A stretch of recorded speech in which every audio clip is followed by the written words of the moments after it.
Hi everyone. We're going to be analyzing the envelope protein for SARS-CoV-1 and SARS-CoV-2 today. Today we have Mike and Daniel joining us to help give some scientific expertise on what's going on with this envelope membrane protein of the coronavirus.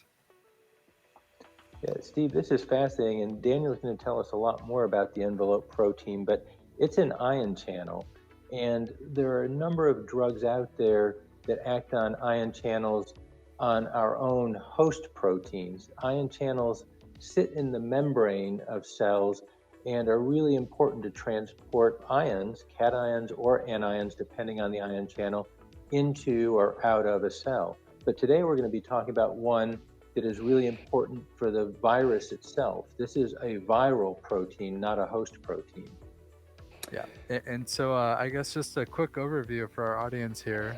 So this protein is sitting on the surface of the virus. So if you see the coronavirus models, there's like a sphere with all these spikes sticking out. This is actually a lot shallower than the spikes and really sits directly on that surface of the virus. And you could see that it's pretty short compared to the spike. The spike was maybe 4 times longer or so, and it actually has this really defined channel. And this is the ion channel that we're talking about. And so today we're going to compare some of the differences between this structure, which is from the original SARS outbreak in 2003, SARS-CoV-1, and we'll compare some mutational differences with the modern day coronavirus that we have with 2019 and 2020 going on. Yeah, so this envelope protein is not only the smallest of the structural proteins of the coronavirus, but it's also one of the most enigmatic because even though the host cell produces a large amount of this protein, only a small amount is actually incorporated into the viral particles, which is interesting. Yeah. So, Daniel, are you saying that these five are the only differences in this protein between the earlier SARS protein and SARS-CoV-2? Sure, we could go ahead and do a pairwise alignment if you'd like. That would be good to see the difference, in those residues. Cool. So Well, Daniel, do you want to tell the audience a little bit about how you generated the homology model for SARS-CoV-2 using Swiss model, and then we could do a little comparison? Sure. So we don't have yet a structure for this protein, envelope protein for the SARS-CoV-2. However, we do have the sequence, right? So all you have to do really is take that sequence in a FASTA format and just paste it in one of those web servers. And then just submit it, and you may want to select which template you want to build your model upon. And so, of course, I picked up the 5x29, just this one we have in front of us. So here we have the SARS-CoV-1 we were discussing before, and the SARS-CoV-2 homology model by Swiss model. That's interesting. Yeah, 3 alanines in a row substituted by 3 cysteines in a row is definitely interesting. Yeah. Huh. Let's go ahead and were you going to compare the sequence menu as well? Sure. And while you're pulling that up, Steve, what's also interesting is the replacements here are similar.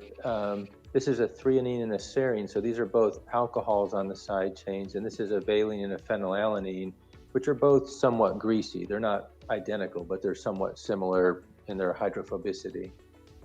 Yeah, here we can see, you see 3 cysteines and 3 alanines. Well, they're not exactly in a row, but they're in proximity. Yeah, exactly. If you scroll left a little bit. Cool. Let's go ahead and look at them, and I'm going to make them a different color as well. So we're just going to go ahead and color this carbonite green, and then we're going to color the other one carbonite red.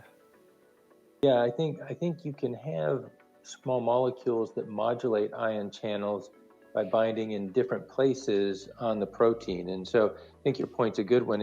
If these were important to interactions with the potential inhibitor, then that may be a region that we could lose activity. Whereas some ion channel inhibitors actually sit here in the pore, pick up interactions here and block the pore.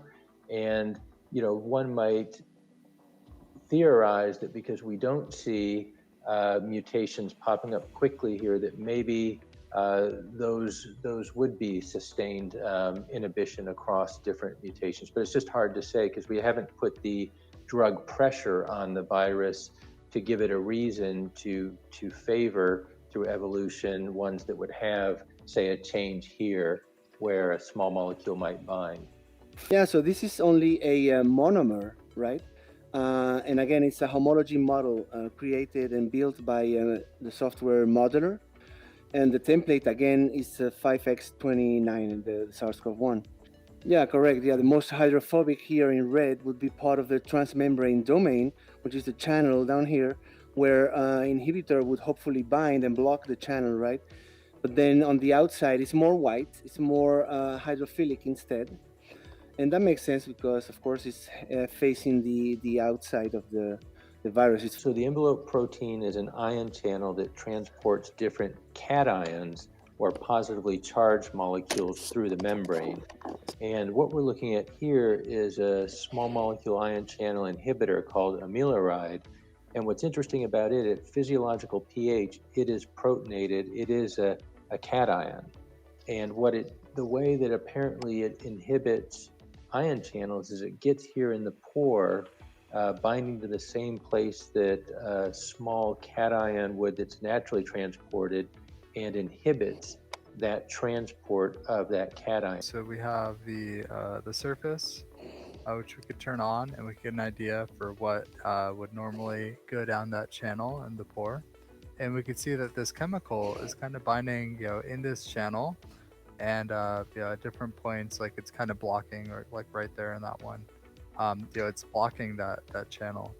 And so, what we're looking at here is all of the different amino acids have been colored by what chain they're on in a carbonite coloring. So only the carbons are colored, and then nitrogen is still blue, and oxygen is still red. And then we actually turned on all the residues for the interior, so you can see which residues are which. And so we don't have a crystal structure of amiloride bound to this envelope protein. And so by doing the docking, we can get a quick idea of where it might bind. And you can see that there are these threonines in here, and it seems to like to bounce around to the threonine on the different subunits to make hydrogen bonds. Yeah, so we just calculated docking, and so we did that by using a program called AutoDock Smina. And now we're going to go ahead and calculate some hydrogen bonds. And it looks like, we got one really strong hydrogen bond forming right there between exactly the threonine 30 and the nitrogen on the Amiloride. So yeah, maybe we could take a look at hexamethylene amiloride as well, because there's some studies showing that it binds actually to coronavirus envelope protein. Here it is, right? Oh, wow. Let's go ahead and we're just going to run a energy minimization on this so that we could actually see what the three-dimensional shape would be. Yeah, what's cool about this is it is quite a bit greasier than Amiloride. So it now has sort of a hydrophobic piece coming off here, where before it was, just an amino there. We could redock this and see how it does with docking. Yeah, let's do that. That's great. Sure. Okay, cool. So I'm going to go ahead and run my plugin here for docking. So Steve, this is really interesting that we can still see where it's likely making nice hydrogen bonds to a threonine, but it extends out across the pore, and it looks like, picks up hydrophobic interactions across on another subunit to block the pore. Yeah, that is interesting. Yep. So we're here in the pore of the ion channel, and Steve has done an AutoDock procedure with both Amiloride and the hexamethylene Amiloride, and there are a number of poses that popped up, but almost all of the poses show the guanidine making hydrogen bonds to this threonine OH, as well as a backbone carbonyl in a number of cases. And you can see both of these molecules even though they're turned a little bit differently, they're picking up these hydrogen bond interactions. What's interesting is with the hexamethylene group on the hexamethylene amiloride, it can really extend further into the pocket, and it appears to be coming in fairly close proximity with these phenylalanines, which are quite hydrophobic too. So we're likely getting hydrophobic interactions through here with the hexamethylene that we can't get with just the amiloride, which just has an NH here and sort of sits in the middle of the pore.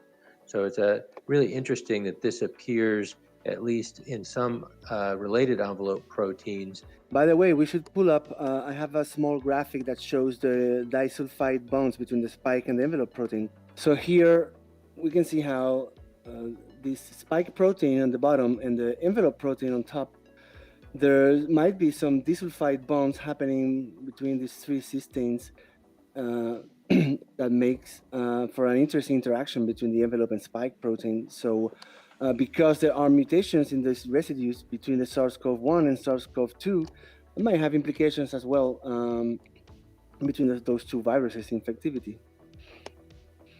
Interesting. Yeah.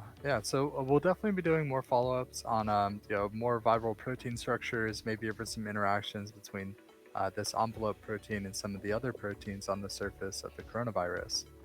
And thanks so much, Mike and Daniel, for helping with the scientific expertise.